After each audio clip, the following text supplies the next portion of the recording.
শবে বরাত উপলক্ষে রাতভর একত্রিত হয়ে মসজিদে ইবাদত বন্দেগী করা কোনো হাদিস দ্বারা প্রমাণিত নয়।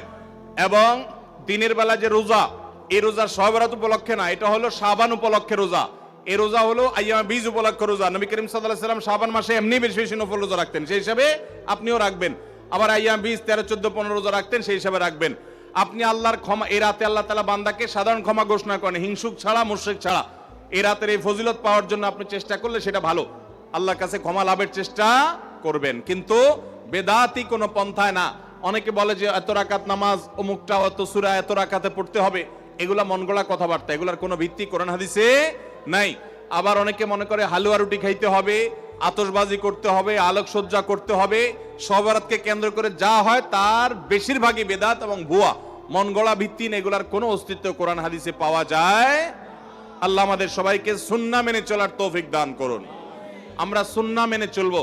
শাবান মাসের সবচেয়ে বড় আমল হলো নফল রোজা রাখা। বেশি বেশি রাখবো তো ইনশাআল্লাহ।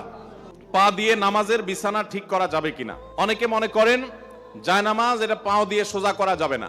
জায়নামাজ বা মুসাল্লা, নামাজের বিছানা, এটা পাও দিয়ে যদি আপনি সোজা করেন, পাও দিয়ে গোছান, মেলেন, তাহলে এটাতে কোনো অসুবিধা নাই, কারণ এটা আপনি কোনো এর কারণে কোনো অন্যায় করেন নাই।